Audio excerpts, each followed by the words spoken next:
Where there's fat, there's flavor. You feel me?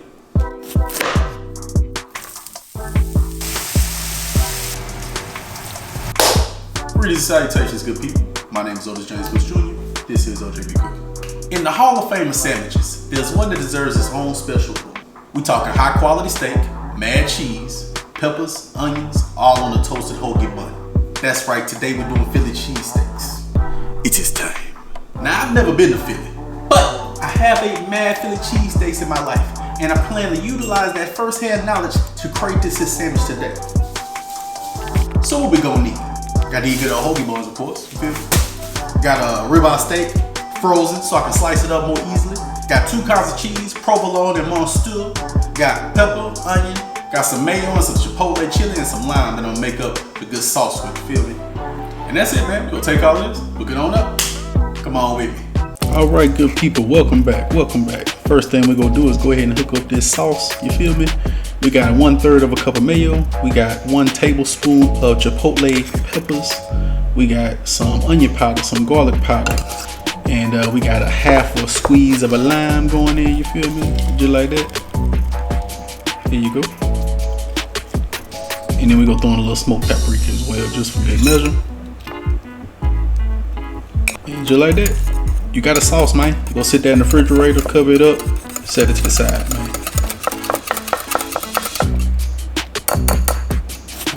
We will chop up some peppers and onions. I ain't gonna spend a ton of time on this. Y'all know how to do this, you know what I mean? But I ain't want to cut it out totally, you know what I mean? We need content. Chop them up into some, you know, little strips, slivers, whatever you want to call it. Yeah, just like that. Toss them on to the side. We got old onion, and we just go use probably about 1/4 of this onion.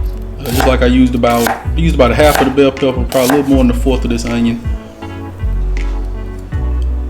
Yeah, just like that. And I got my steak. Now, you know, as I mentioned earlier, my steak is pretty much frozen. Now, it's not frozen solid, but it's frozen. You feel me? And as you can see, lends itself to chopping some nice, you know, real moderately thin strips. You know, towards the end they got a little thicker because the meat had thawed a little bit and it wasn't as frozen in the middle, but you get the picture. And then we just gonna give all of that a good chop, just like that. And you know, you could buy cheesesteak meat, but that's some cheap meat, man. You don't want that in your life. So this is what you want. And we're gonna salt that down. I actually salted my steak meat down, and then I actually let it sit for about 20 minutes before I came back, dabbed it with paper towels, and I added the rest of the seasoning and then gave it a good mix, as you can see right here. Into a hot pan, we got our peppers and onions with a little bit of olive oil. And I seasoned up my peppers and onions, a little salt, pepper, garlic powder, onion powder.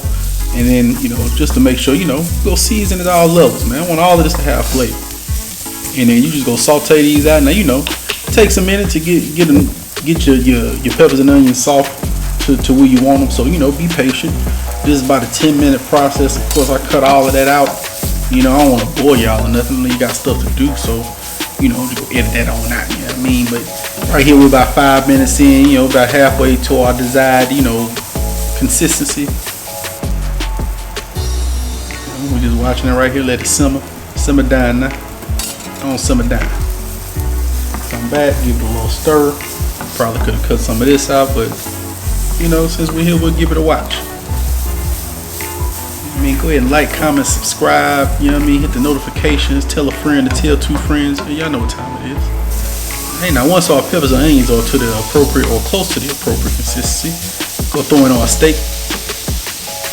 Now, you know, one thing you want to do is crank the heat a bit before you pour your steak in. I actually let mine crank just enough because you want to get a nice sear on this, you know, just like you would any other traditional steak. Now, in the end, I did come out with a sear because, you know, I'm a pro. But it makes it a lot easier, you know, if you just, once you move your peppers and onions to the side, you know, or you can just remove them if you don't have a large skillet like this a big old skillet.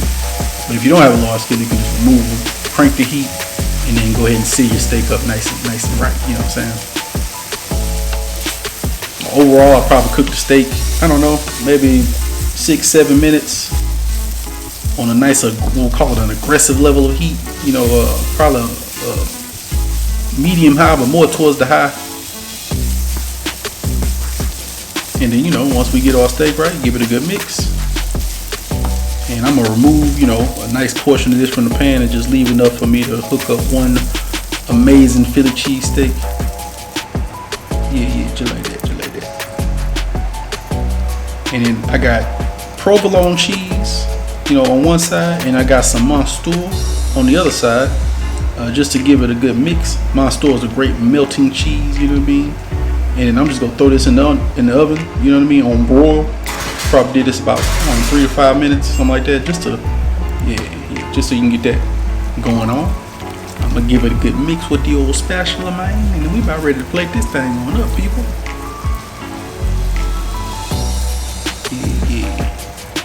Ain't want to mix it in, too well. You want the visuals right. Just like that. We'll lay down a hearty helping of the sauce that we made earlier. I guess it's like a Chipotle Mayo, you can call this. Steak didn't want to cooperate, but we got it onto the bread.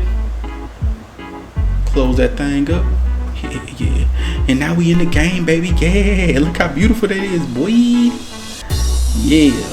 Your local restaurant can never. I don't know where you can get this from. You can only get this at your crib if you make this and you follow this handy video. And I know you want to bite. Yes, you do.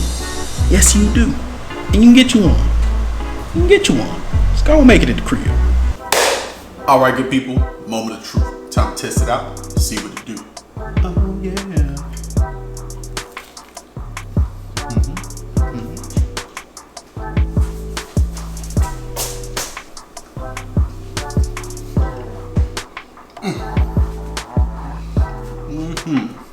That's a really good sandwich right there, man. So yeah, man, the Chipotle Mayo, fire. The steak, obviously fire. I highly recommend going with a high grade steak. Ribeye is a good steak to go with because it got a good amount of fat. You can trim some of that off, you know what I mean, if it's not to your liking, but it does give it a lot of flavor. Where there's fat, there's flavor, you feel me?